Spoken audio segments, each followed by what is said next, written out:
यही देख करके बार बार आपको समझाया जाता है, ए भाई चूक मत करो। किसी से वैर थोड़ी है, द्वेष थोड़ी है। कोई संत यदि आपसे बात करता है तो आपके ऊपर कृपा नहीं, क्यों बात करेगा? क्या लेना है? आपको लगता है हमारे द्वारा कुछ चलता है, हम कुछ है? नहीं नहीं, भ्रम मत करिए, कोई भ्रम मत करिए। आपके लिए वो आपसे बात करते हैं, आपके कल्याण के लिए आपसे बात करते हैं, आपके कल्याण के लिए वो आपको डांटते हैं, आपके कल्याण के लिए आपको दुलार करते हैं। दोनों बातें समझ लीजिए। जो लाडली लाल में चित्त लगाए हुए हैं उनको कहीं किसी सुख की आकांक्षा नहीं। सच्चाई से समझ लीजिए, अगर वो सुख का कहीं खेल खेलते तुम्हें नजर आ रहे हैं, वो तुम्हारे लिए, तुम्हें दुलार कर रहे हैं, निकल चलो। तुम्हें डांट रहे हैं, निकल चलो। तुम्हें प्यार, तुम्हें तुम्हारे पिता की कसम है, वीडियो को लाइक करो और चैनल को सब्सक्राइब करो। धन्यवाद। श्री जी के चरणों में समर्पित कर देना, यही काम है। ये सब संतों का यही कार्य, तुम्हारे संसार के प्यार में फैले हुए मन को समेटकर अपनी वाणी, अपने प्यार के बल से उसे प्रियालाल के चरणों में समर्पित कर देना। पर आपके अंदर ये चाह हो जाएगी, तभी आप उस प्यार को समेटने में सहयोग दे पाएंगे। मुझे अब इस ब्रह्मा के रचे हुए माया से मुक्त होना है, पर आप तो इन्हीं खिलौनों में राजी हैं, और जब इन खिलौनों से मन को हटाने की बात कही जाती है तो आपको बुरा लगता है। आपसे जिसे कहा जाता है कि अब आप ऐसे रहिए, मनो चिन्हारो नाय, तो आपको लगता है कि हमारे संबंधों में प्रहार कर रहे हैं। तुम्हारे संबंध जितने हैं इनका प्रहार पहले हो चुका है काल के द्वारा, तुम इनको नहीं रोक पाओगे। काल पहले ही काट चुका है सारे संबंध।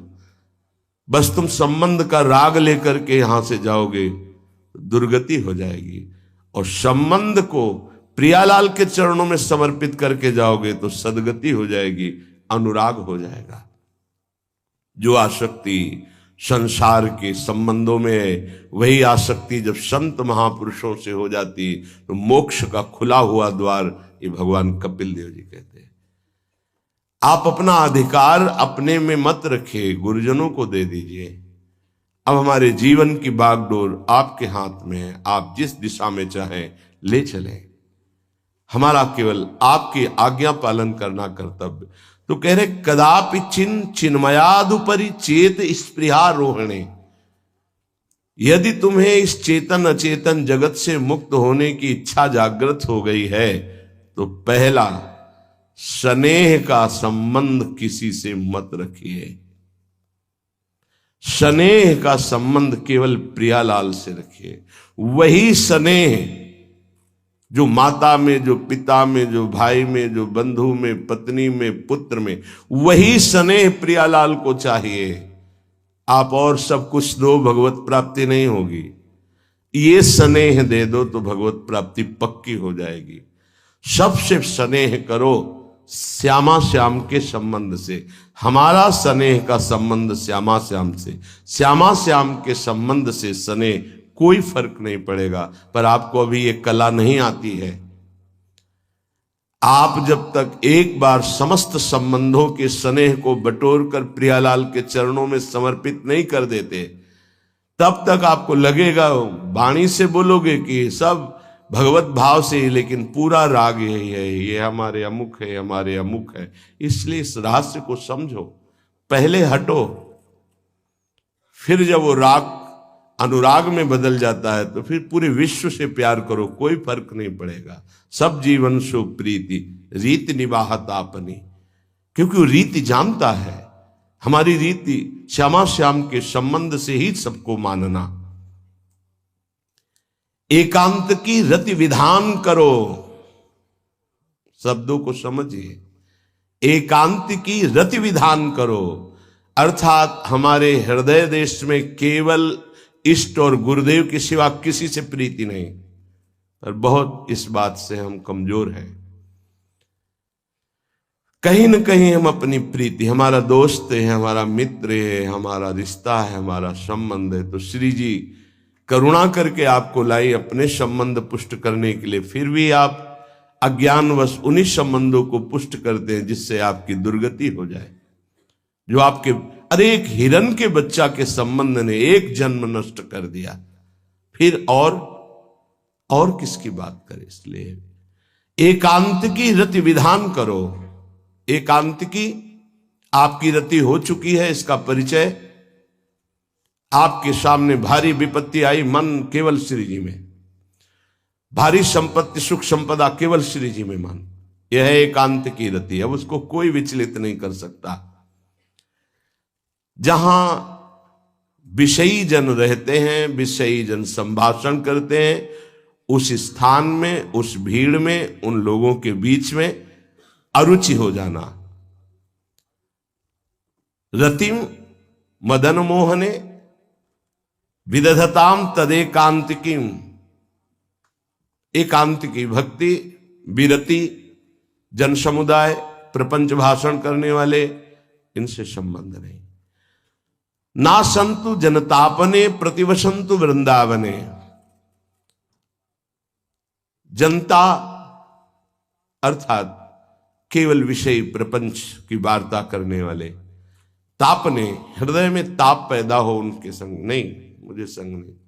कोई भी हो, प्रिया प्रीतम से तुम्हें मतलब नहीं, उनकी चर्चा से मतलब नहीं, उनके संबंध से मतलब नहीं, तो हमारा आपसे क्या संबंध।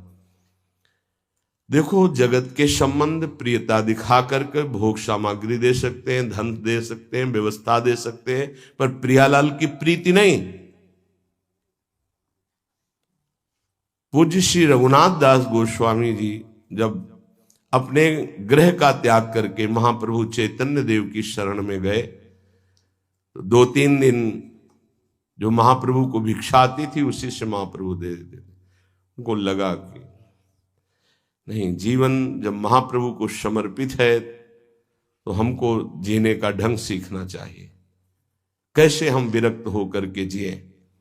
इतने में घर से भेजे हुए बहुत से सेवक, रुपया, सामग्री, रसोईया सब आ गया, क्योंकि बहुत बड़े धनी थे उनके पिताजी, और पिता के भाई दोनों के बीच में एक लाड़िले पुत्र थे, पूज्य श्री रघुनाथ दास गोस्वामी, जिनकी समाधि राधा कुंड में विराजमान है।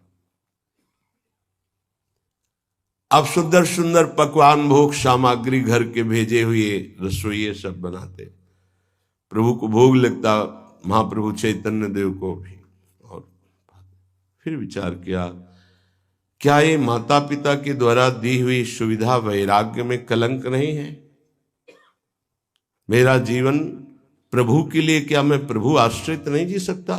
जब विरक्त हो गया तो माता पिता के द्वारा दी हुई भोग सामग्री से जीना निषेध है। प्रवृत्ति और निवृत्ति 2 मार्ग हैं। प्रवृत्ति मार्ग में स्वयं अधिकार हो जाता है पुत्र और पुत्री का माता पिता की संपत्ति पर, निवृत्ति मार्ग में नहीं, स्वीकृत नहीं है। निवृत्ति मार्ग में स्वीकृत नहीं। जिसने इस स्वीकृति को स्वीकार किया वो कच्चा ही बना रहता है पूरे जीवन, पक्का वो कच्चा बना रहता है। ये दृढ़ बात समझ लीजिए। आज तक इतिहास है विरक्तों का। निवृत्ति मार्ग पर अगर वैराग्य ले लिया तो माता पिता के द्वारा उसका भरण पोषण कभी नहीं हुआ। आप पढ़ करके देख लीजिए, चाहे कोई भी हो, किसी भी मार्ग का हो। जब रत्नावती जी ने, उनके लिए चिट्ठी आई, पुत्र ने भेजा कि पिता ने सभा में मुंडी का पुत्र कह के कहा, मतलब सन्यासिनी का पुत्र कह के, माता हमारी इस नाम की रक्षा करना। ये हुई चिट्ठी पढ़ी तो महल छोड़ दिया उसी समय, और नाई को बुलवाया, अपने जो राजरानी के बाल थे उतरवा दिया, और संत सभा में बैठ गए। आज से कहा राजअन्न का त्याग। अब ग्राम नगर के द्वारा दी हुई भिक्षा के द्वारा भरण पोषण होगा, इस राजा के द्वारा दिए हुए नहीं। और पति थे माधव सिंह। जब ये बात सुनी तो उनको भयंकर क्रोध हुआ। मेरे सामने मेरी पत्नी, मेरा इस तरह का अपमान, मारने का प्रयास किया, निष्फल है। अंततो गत्वा, चरणों में हाथ रख के माथा रखा है, पढ़ के चरित्र देख लेना। नहीं इनके महल में रहूंगी, नहीं इनका भोजन पाऊंगी। विरक्त होकर के माता पिता के द्वारा भरण पोषण होना एक बार एक भिक्षा के लिए तो अनुमति है। अगर विरक्त हो गया है, एक भिक्षा अगर माता पिता करा दे तो वो स्वीकृत है, इसके अलावा नहीं। आप चरित्रों को पढ़ के दे, सिद्धांत से नहीं चलोगे तो 4 दिन बाद फिर उसी में आ जाओगे।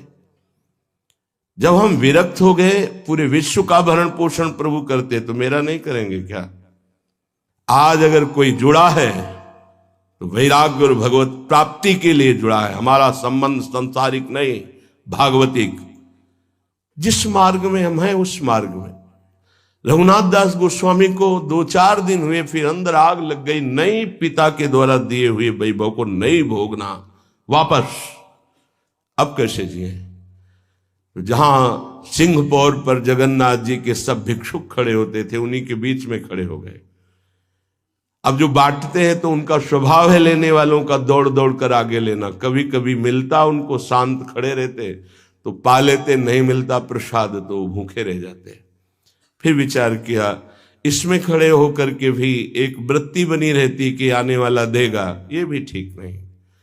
एक जगह अन्न क्षेत्र में अन्न बंटता था, वहां से जाके लाने लगे। फिर विचार किया, विवेक धैर्य नहीं लेने देता। यार हम यहां कोई सेवा तो करते नहीं, क्योंकि भरपेट अन्न पाने का जिस क्षेत्र में अधिकार है तो वहां सेवा करना जरूरी। चाहे पोछा लगा दो, चाहे पत्तल फेंक दो, कोई सेवा वहां करनी चाहिए, तभी आपका वैराग्य सुरक्षित रहेगा, नहीं तो फिर ठीक नहीं है। वहां अन्य क्षेत्र में भी छोड़ दिया भोजन लेना। आप कैसे जिए? तो रात्रि में जो महाप्रसाद गाय को डाल दिया जाता था, गाय भी छक के जब नहीं पाती थी तो वो रात्रि के 10-11 बजे निकलते और वो महाप्रसाद जो पड़ा रहता उसको उठा के लाते, जल से धोते, सड़े सड़े निकाल के चावल, फिर उसे पाते। महाप्रभु ने पूछा, गोविंद, गोविंद दास सेवा में रहते, गोविंद ये रघु अब क्या पाता है? बोले प्रभु बहुत वैराग्य से रह रहे। बताया तो उनका, अच्छा ऐसा अमृत अकेले अकेले पाता है, हमको कभी निमंत्रण नहीं दिया, अब हम चुपके से छीन के पाएंगे। महाप्रभु चले रात्रि के जब वो कटोरे पे इतने से चावल सही निकाल कर पानने में लगे थे, पीछे से महाप्रभु गए, से लिया। अरे प्रभु आपने, उनका इतना स्वादिष्ट अमृत पाता है और मेरे को कभी निमंत्रण नहीं दिया। निहाल कर दिया। उनके लिए आया, सोवत हु रसना रटे राधा कृष्ण सुनाम। वो जब सोते थे तो उनकी जबान से राधा कृष्ण राधा कृष्ण राधा कृष्ण। ये इस मार्ग के पथिक। निवृत्ति मार्ग और प्रवृत्ति मार्ग में अंतर है, आप लोग इस बात को समझें। निवृत्ति मार्ग श्री जी के भरोसे का है, आप विश्वास कीजिए।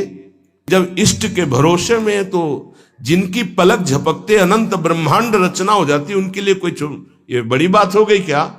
ये कोई बड़ी बात है उनके लिए? हम उनका भरोसा त्याग करके निवृत्ति मार्ग के हो करके और परिवार के द्वारा भरण पोषण हमारा हो, भाई ये तो नहीं समझ में आता। भरोसो दृढ़ इन चरणन केरो। निवृत्ति मार्ग तो निवृत्ति मार्ग, प्रवृत्ति मार्ग तो प्रवृत्ति मार्ग। प्रवृत्ति निवृत्ति, निवृत्ति में प्रवृत्ति बहुत समझकर संभल कर चलना पड़ेगा। जो मार्ग भगवान ने बनाया उसके अनुसार। तो कह रहे न संतु जनता, तुम्हारा व्यवहार जनता से नहीं होना चाहिए। व्यवहार शून्य व्यवहार है, ध्यान रखना। दसियों हजार लोगों के दर्शन होते हैं, एक का भी परिचय नहीं है। हजारों लोगों से संभाषण है, एक भी हमारा मित्र नहीं है कि ये हमारा है, तुम लोग इसके साक्षी हो। ये हमारा बंदा है, एक भी नहीं।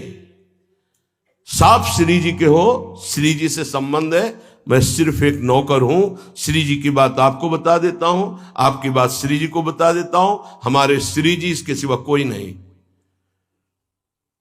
एकांत की रति, जनता से संबंध रहित, श्री जी के संबंध से सब जीवन सो प्रीति। श्री वृंदावन में वह चिदानंद रस को प्राप्त होता है। यह है रहनी। वृंदावन इह विधि बसे तज के सब अभिमान, तृणते नीचो आपको जाने सोई जान। ये समझ जाओ किस बात का आश्रय लिए हो। जिनको ब्रह्मांड रचने में सेकेंड नहीं लगा है, वो हमारी प्रियाजू के अधीन है। हमको कुछ अपनी व्यवस्था के विषय में सोचना, मानो शरणागति के विषय में आपको अविश्वास, कलंक है ये बात। हे, बिल्कुल भरोसे पे हो जाओ, फिर सामने देखो क्या होता है। बिल्कुल भरोसे पे हो जाओ। गुरुजनों ने कभी भी अन्य आश्रय नहीं होने दिया, कभी भी अन्य जगह जगह बचाते। वो जानते हैं कि अन्य आश्रय, धन का आश्रय, वस्तु का आश्रय, व्यक्ति का आश्रय, ये तुमसे सच्ची बताते हैं। गुरुजनों की कुछ बातें बाद में समझ में आती, पहले समझ में नहीं आती। केवल श्री जी का भरोसा रखो, जिसने आज दिया है वही कल देगा। जब गुरु जी को कोई कहता कि कभी काम में आ जाएगी ये वस्तु, रख लो, तो बोले इसी को मिटाने के लिए बाबा जी हुए हैं। जब कभी काम में आनी होगी तो तुरंत श्री जी भेजेंगे, हम इसको पहले से क्यों रखें। ये हमें चाहिए कि केवल श्री जी का आश्रय लेकर वृंदावन वास हो। देखना कितना आनंदित रहोगे। फिर रोना आता है, तुम्हारे आंसू फिर निकलेंगे। जब आप एकांत में होंगे, आपका कोई नहीं होगा और आपकी परिस्थिति विपरीत होगी, तब जो शरणागति होती है वही भगवत प्राप्ति कराती है। जब तक विपरीत परिस्थिति नहीं आएगी तब तक शरणागति परिपक्व नहीं होगी। बात लिख लीजिए, चाहे वो द्रौपदी जी हो, चाहे गजराज गजेंद्र जी हो, चाहे कोई भी हो। जब ऐसी विपरीत परिस्थिति आए कि कोई भी सहयोगी नहीं रह गया, तब शुद्ध शरणागति और भगवत साक्षात्कार। उस दिन के लिए तैयार रहो और मांगो कि हमारी आसक्ति का नाश करने के लिए परिस्थिति ऐसी दे दो प्रभु कि सिर्फ आप पर दृष्टि हो, सिर्फ आप पर, ना कोई हमारा, नाम किसी के, सिर्फ आप। मेरे तो गिरधर गोपाल, दूसरों न कोई। बात समझो, सत्संग की बात को समझो, परमार्थ की बात को समझो। तो जब कोई हमारे जीवन में प्रश्न आता तो जो नील चादर ओढ़े हुए विराजमान है, उनकी चादर की तरफ देखते, आकाश की तरफ। बाहर निकलकर आकाश की तरफ देखते। तत्काल उत्तर मिला है हमको, तत्काल भाग, यहां से भाग। झोला टांगा, रात्रि में भागे, जब भागे तब रात्रि में भागे। भागो भागो भागो, भागते भागते अब पायो परम विश्राम। अब वृंदावन, श्री वृंदावन विश्राम, सब सोहित निष्काम मत, श्री वृंदावन विश्राम। हे, भागते रहो, संबंधों से भागते रहो, आश्रयों से भागते रहो। एक आश्रय केवल हरि गुरु का, बस एक विश्राम स्थल। जैसे आप रखो, जैसे आप रखो, हम उसी में राजी हैं। समस्त प्राणियों को वृंदावन के नमस्कार बुद्धि से देखो। देखो यहां की रहनी, वृंदावनी विधि बसे तज के सब अभिमान, तृणते नीचो आपको जाने सोई जान। तृण से नीच अपने को जो जानता है, सबको नमस्कार करेगा। और सच्चाई में देखो तो ऐसा ही है, कुछ नहीं है। कोरा अहंकार केवल है। क्या है हमारे अंदर? कुछ नहीं। अगर गुरु कृपा न हो, प्रियालाल की कृपा न हो, तो कुछ नहीं। हाथ उठा के कहते हैं कोई बल नहीं है। बल है तो वो है, नहीं तो वो नहीं, तो कुछ बल नहीं। क्या बल है? आप देखो, अंदर से देख लो बैठ के, तुम्हारे अंदर क्या बल है। फिसल कर गड्ढे में गिरने का तो बल है, लेकिन गड्ढे से निकलने का बल तो नहीं है। फिसलने में क्या बल? फिसल कर गिरने का तो है, लेकिन गिर के संभलने का बल, ये केवल गुरु का बल है, ये केवल इष्ट का बल है। इसलिए श्री धाम वृंदावन का आश्रय और वास स्वीकार करो। सबसे छोटा अपने को समझो, समस्त प्राणियों को नमस्कार करो। क्यों? क्योंकि कहीं कोई वृंदावन में किसी का अपराध न बन जाए। नमंतु ननु जंतु कानिह नमंतु रस्तु क्वचित। कहीं ऐसा ना हो जाए यहां किसी भी जंतु का, किसी भी जीव का, किसी भी शरीरधारी का अपराध न बन जाए। अगर वृंदावन में कोई अपराध ना बनने पावे और सबको हम नमस्कार करके रहें और श्री जी का केवल भरोसा रहे, तो आप चमत्कार देख लेंगे, अध्यात्म आपके अंदर प्रकाशित हो जाएगा। जैसे जैसे अध्यात्म प्रकाशित होता है वैसे वैसे शांत होता चला जाता है, मन शांत होता चला जाता है, कोई वासना हृदय में नहीं रहती। पूज्यपाद श्री उड़िया बाबा जी महाराज से प्रश्न किया, पीछे वर्णन किया गया था कि बड़े बड़े महापुरुषों की ये लोग निंदा क्यों करने लगते हैं, क्यों द्वेष करने लगते हैं? वो तो किसी से द्वेष नहीं करते। जितने महापुरुष हुए उनकी निंदा हुई है, वर्तमान में जितने हैं तो आप देख लो सैकड़ों अगर नमस्कार करने वाले तो कुछ निंदक आपको मिलेंगे। ऐसा क्यों होता है?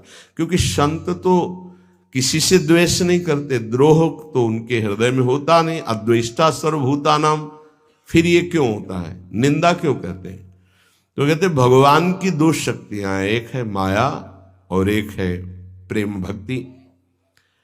जो प्रेम भक्ति से विमुख उनके हृदय में माया शक्ति का प्रभाव रहता है, यद्यपि उनका द्वेष भी इसी से होता है।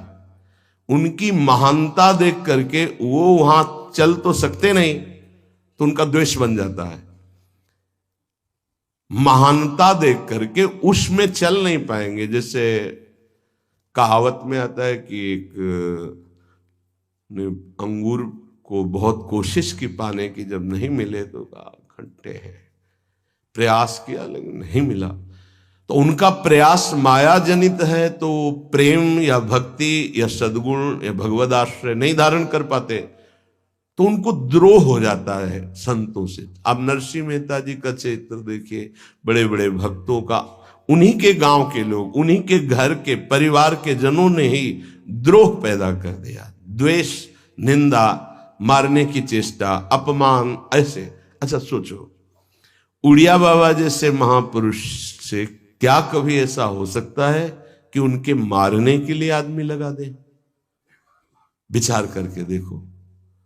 पैसा देकर भेजा गया था कि सत्संग में जाके नाक काट लो।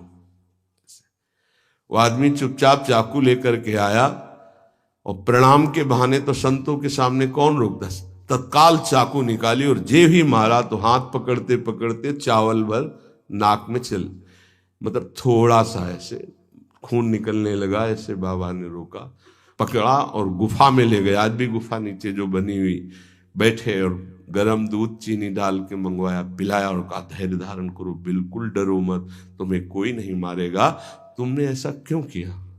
तो रो पड़ा संत कृपा देख के और कहा बाबा मुझे इतने 1000 रुपए देने की बात कही गई थी कि बाबा मैं गरीब आदमी हूं, पैसे के लोभ से बुद्धि मारी गई। उन्होंने कहा बस तुम ऐसे नाक में चाकू मार देना।